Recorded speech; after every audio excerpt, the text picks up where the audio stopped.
NCERT class 9 science, उसमें हमारा chapter 9 है ग्रेविटेशन। उसका हम लोग क्लास नंबर 2 देखते हैं। How does the force of gravitation between two objects change when the distance between them is reduced to half. मतलब डिस्टेंस हाफ हो जाता है। NCERT एक्सरसाइज का ये क्वेश्चन है। तो यहाँ पर मान लेते हैं ए और बी हमारे पास दो ऑब्जेक्ट हैं, उनका मास क्या है, MA और MB है। मान लेते हैं शुरू में उनके बीच का डिस्टेंस D है, तो उनके बीच जो फोर्स ऑफ अट्रैक्शन होगा, ग्रेविटेशनल फोर्स जो होगा, उसको F1 मान लेते हैं। वो हो जाएगा G times MA MB by D square. इसको इक्वेशन 1 मान लिया। अब जब डिस्टेंस हाफ हो गया तो D बराबर D/2 हो जाएगा। तो जो F2 हो जाएगा फोर्स ऑफ अट्रैक्शन, वहाँ D की जगह D/2 रख देंगे, उसका होल स्क्वायर। तो ये आपका हो जाएगा G MA MB by D square into 4। अब आप देख सकते हैं ये जो वैल्यू है वो F1 के बराबर आप यहाँ लिख सकते हैं फ्रॉम 1, है ना, क्योंकि इसको हमने 1 माना था। तो F2 बराबर हो जाएगा 4 times F1। That is when the distance is reduce to half the force of gravitation increases 4 times. अगला क्वेश्चन है what is the magnitude of gravitational force between the earth and 1 kg object on its surface. Mass दिया हुआ है और radius दिया हुआ है। एक बार आप इसको ट्राई करिए। तो यहाँ पर मास ऑफ द ऑब्जेक्ट इतना है, ये मान लेते हैं अर्थ की सरफेस पे है। तो ये जो डिस्टेंस हो जाएगा दोनों के सेंटर के बीच, वो अप्रॉक्सीमेटली इक्वल टू हो जाएगा रेडियस ऑफ अर्थ, क्योंकि ये जो डिस्टेंस होगा वो नेग्लिजिबल होगा। ठीक है, तो मास ऑफ ऑब्जेक्ट MA मान लेते हैं 1 kg है। मास ऑफ अर्थ ME मान लेते हैं जो दिया हुआ है, रेडियस R दिया हुआ है। तो यहाँ पर A is on the surface of the earth, therefore the distance between A and centre of the earth is approximately equal to the radius of the earth. तो ग्रेविटेशनल फोर्स F हमारा हो जाएगा G times MA ME by R square. Values put करेंगे तो approximately answer 9.8 Newton आ जाएगा। उसके बाद हमारा अगला क्वेश्चन है, अच्छा अगला कॉन्सेप्ट है हमारा फ्री फॉल का। तो the earth attracts objects towards it. तो जो ऑब्जेक्ट्स होते हैं वो अर्थ क्या करते हैं, उन ऑब्जेक्ट्स को अपनी तरफ अट्रैक्ट करता है। ठीक है, this is due to the gravitational force. ये ग्रेविटेशनल फोर्स के कारण होता है। फ्री फॉल क्या होता है कि whenever object fall towards the earth under this force alone, we say that the objects are in free fall. तो जब कोई ऑब्जेक्ट सिर्फ और सिर्फ ग्रेविटेशनल फोर्स के कारण अर्थ की तरफ आता है तो हम लोग कहते हैं वो ऑब्जेक्ट फ्री फॉल है। तो यहाँ पर डाउनवर्ड डायरेक्शन में जो ग्रेविटेशनल फोर्स लगेगा तो वो हमारा फ्री फॉल कहलाता है। तो ये ऑब्जेक्ट है, अर्थ की तरफ आ रहा है, ये अर्थ है, तो ये फ्री फॉल है। While falling no change in the direction of the motion of the object. तो कोई डायरेक्शन में चेंज नहीं होता है, डाउनवर्ड डायरेक्शन में आता है, but due to earth attraction. लेकिन अर्थ के अट्रैक्शन के कारण मैग्नीट्यूड ऑफ वेलोसिटी चेंज हो जाता है। डायरेक्शन तो चेंज नहीं होता है पर मैग्नीट्यूड चेंज हो जाता है, क्योंकि उस पर फोर्स लगता है, मतलब एक्सेलरेशन लगता है, और एक्सेलरेशन चेंज इन वेलोसिटी होता है, तो वेलोसिटी बढ़ता जाता है। तो change in magnitude of the velocity मतलब acceleration. Therefore, when an object falls towards the center, an acceleration is involved। तो एक acceleration होता है। This acceleration is due to Earth's gravitational force। तो वो acceleration जो नीचे आ रहा ऑब्जेक्ट वो किसके कारण हुआ, तो अर्थ की ग्रेविटेशनल फोर्स के कारण हुआ। तो उस acceleration को हम लोग कहते हैं acceleration due to the gravitational force of the earth और acceleration due to gravity। acceleration due to gravity इसको हम लोग डिनोट करते हैं स्मॉल g से।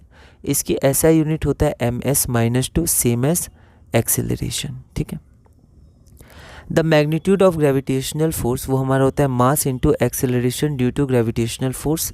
सेकेंड लॉ हम जानते हैं कि जो मैग्नीट्यूड होता है ग्रेविटेशनल फोर्स का F, वो क्या होता है मास इंटू एक्सेलरेशन, क्योंकि ये भी एक फोर्स है। तो इसका एक्सेलरेशन G हो जाएगा ग्रेविटेशनल फोर्स के कारण। और हमें पहले पता है यूनिवर्सल लॉ ऑफ ग्रेविटेशन से हमने देखा है कि जो ग्रेविटेशनल फोर्स F होता है वो G बाई D स्क्वायर भी होता है। तो सेकेंड लॉ से जो ग्रेविटेशनल फोर्स होता है वो mg होता है, और जो यूनिवर्सल लॉ से होता है वो होता है G बाई D स्क्वायर। तो दोनों का LHS इक्वल है तो RHS भी इक्वल होगा। तो mg बराबर हो जाएगा G by D square. So mg is equal to G by D square, where m is equal to mass of the object. तो यहाँ से m और m कैंसिल हो जाएगा, तो जो g होता है acceleration due to gravity, that is equal to G by D square. तो यहाँ देखिए इंडिपेंडेंट ऑफ मास होता है, तो जो एक्सेलरेशन ड्यू टू ग्रेविटी होता है वो मास पर डिपेंड नहीं करता है। यहाँ पर m आपका मास ऑफ अर्थ है और d आपका डिस्टेंस है between earth and object. Let an object be on or near the surface of the earth, distance d हमारा हो जाएगा रेडियस ऑफ अर्थ, तो g बराबर हो जाएगा gm/r² इंडिपेंडेंट ऑफ मास। अब अर्थ हमारा क्या होता है, एक परफेक्ट स्फीयर नहीं होता है, इसलिए जो g की वैल्यू होती है वो अलग अलग होती है। As the radius of earth increases from the poles to the equator the value of g decreases. तो जैसे जो रेडियस ऑफ द अर्थ होता है वो इंक्रीज़ करता है पोल से इक्वेटर की तरफ, तो जो g की वैल्यू होती है वो डिक्रीज़ होती है।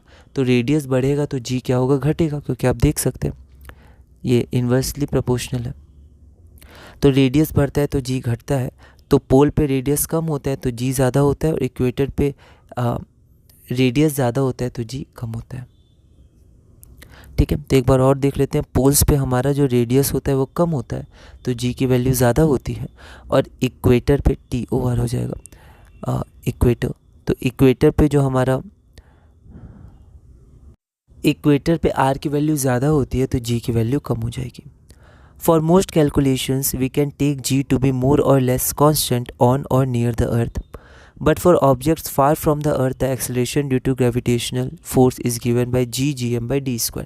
तो अगर ऑब्जेक्ट नियर द सरफेस या थोड़ा सा उससे ऊपर है तो हम लोग g की वैल्यू को कांस्टेंट ले सकते हैं, और अगर बहुत ज़्यादा दूर है तो फिर हम लोग को डिस्टेंस पता करके वैल्यू निकालनी होगी। कैलकुलेशन ऑफ g, तो g हमारा होता है gm/r², m की वैल्यू पता है mass of earth, g universal gravitational constant और r radius of the earth, तो ये अप्रॉक्सीमेटली इक्वल टू 9.8 मीटर पर सेकेंड स्क्वायर आती है g की value. Motion of an object under the influence of gravitational force of earth. यहाँ पर motion of the object कैसे होता है, तो मान लेते हैं यहाँ पर हमारे पास एक पेपर है और एक स्टोन है। अगर दोनों को हम लोग छोड़ेंगे एक हाइट से तो हमें पता है स्टोन पहले गिरेगा, पेपर बाद में गिरेगा। लेकिन ऐसा होता क्यों है, ऐसा इसलिए होता है क्योंकि जो एयर होता है वो रेजिस्टेंस, ठीक है, यहाँ पर जो एयर है वो यहाँ पर फोर्स लगा रही होगी अपवर्ड डायरेक्शन में रेजिस्टेंस पे, यहाँ भी लगा रही होगी, पर यहाँ पर एरिया कम है, ठीक है, यहाँ पर एरिया ज़्यादा है तो यहाँ पर ज़्यादा रेजिस्टेंस लग रहा है। ठीक है, तो इस रेजिस्टेंस के कारण पेपर नीचे नहीं आ पाता है, वो हवा में ही रह जाता है या लेट पहुंचता है, जबकि स्टोन में वो रेजिस्टेंस कम होता है, एयर रेजिस्टेंस यहाँ पर, इसलिए वो जल्दी गिर जाता है। तो अब paper and stone reaches the ground earlier than the paper, या हम लोग कह सकते हैं paper reaches a little later than stone due to air resistance. Air offers resistance due to friction to the motion of falling objects. तो ये जो resistance होता है फॉलिंग ऑब्जेक्ट पे वो एयर लगाता है। ठीक है, air offers resistance due to friction to the motion of falling objects.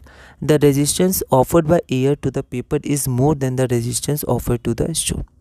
If we do experiment in a glass jar, अगर हम लोग किसी तरह ग्लास जार में करें जहाँ पर एयर नहीं है, एयर को सक आउट कर दिया गया, एयर को हटा दिया गया, तो हम लोग देखेंगे कि वो पेपर और वो स्टोन एक साथ एक ही समय पर ग्राउंड को हिट करता है। क्योंकि वो नीचे क्यों आते हैं, ग्रेविटेशनल फोर्स के कारण, तो वो आपका g acceleration due to gravity. ठीक है, तो जो एक्सेलरेशन ड्यू टू ग्रेविटी होता है वो तो सेम होता है, इंडिपेंडेंट ऑफ मास होता है, तो मास पे डिपेंड नहीं करेगा, चाहे हल्की ऑब्जेक्ट हो या भारी ऑब्जेक्ट हो, हॉलो हो या डेंस हो, वो एक ही समय पर नीचे गिरेंगे।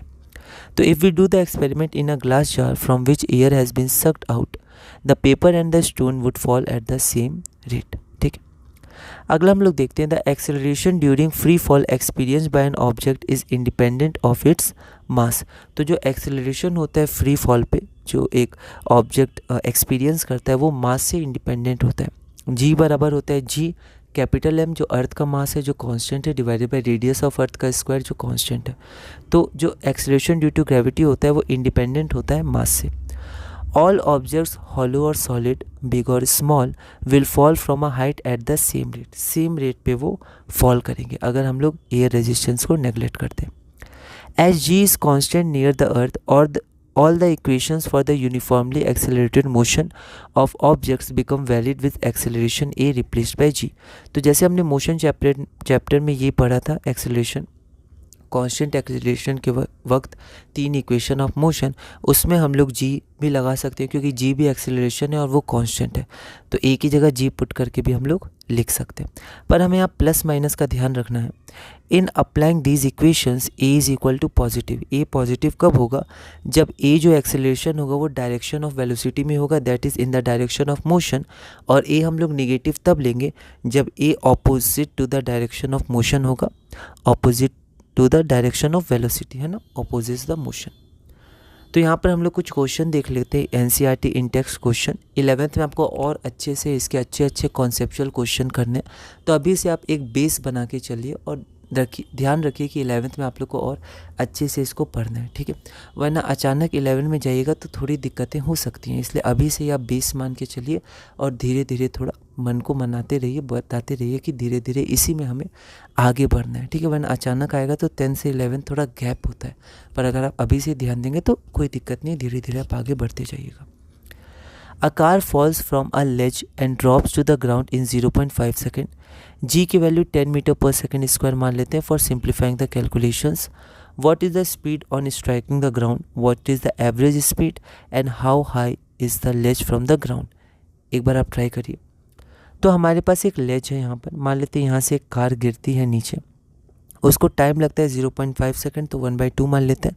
ये नीचे जा रही है तो ग्रेविटेशन, जो एक्सेलरेशन ड्यू टू ग्रेविटेशन वो भी नीचे ही होगा, कार का मोशन भी नीचे, तो जी पॉजिटिव हो जाएगा। और इनिशियल वेलोसिटी वहाँ से ड्रॉप हुई है तो 0 मीटर पर सेकेंड है ना। फॉल्स ऑफ ड्रॉप्स है ना, एंड ड्रॉप्स तो हम लोग इनिशियल वेलोसिटी 0 मान लेंगे। फाइंड क्या करना है, फाइनल वेलोसिटी, एवरेज स्पीड और हाइट ऑफ द लेज। क्योंकि ये डिस्टेंस हो जाएगा तो इसको एस भी मान सकते हैं, क्योंकि ये ऑब्जेक्ट डिस्टेंस कवर कर रहा है। तो यहाँ पर सबसे पहले हम लोग v निकालते हैं, तो v is equal to u plus a t, यहाँ a की जगह g पुट करेंगे तो वैल्यू आ जाएगी 5 मीटर पर सेकेंड।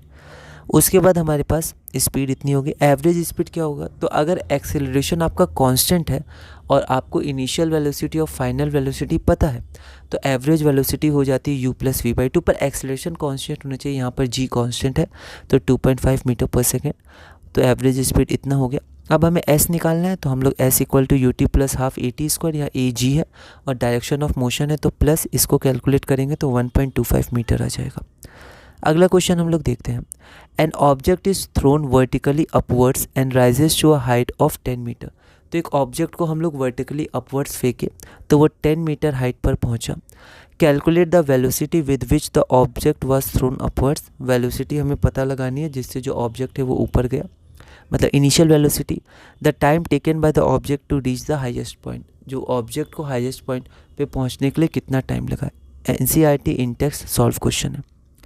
तो यहाँ पर गिवन हमारे पास डिस्टेंस ट्रेवल s है 10 मीटर, फाइनल वेलोसिटी v है 0 मीटर पर सेकेंड और acceleration due to gravity g है 9.8 मीटर पर सेकेंड स्क्वायर। तो यहाँ पर हमने यहाँ से थ्रो किया तो यहाँ पर उसमें हर वक्त एक जी नीचे की डायरेक्शन में लग रही होगी, पर उसका मोशन ऊपर होगा और यहाँ पर आके वो स्टॉप हो गया होगा v इक्वल टू 0। तो आप देख सकते हैं मोशन ऊपर है पर एक्सेलरेशन नीचे, हमेशा नीचे लगता है, तो यहाँ पर g की वैल्यू नेगेटिव हो जाएगी। तो एक्सेलरेशन g हमारा इतना है तो एक्सेलरेशन माइनस में लेंगे, opposite to the direction of motion. Initial velocity और टाइम फाइंड करना है। तो यहाँ पर v square is equal to u square plus 2as, a की वैल्यू निगेटिव के साथ रखेंगे तो इनिशियल वेलोसिटी 14 मीटर पर सेकेंड हो जाएगी। उसी तरह v is equal to u plus a t हो जाएगा, तो यहाँ पर टाइम हमारे पास हो जाएगा 1.43 सेकेंड। तो इनिशियल वेलोसिटी इतना और टाइम इतना हो गया।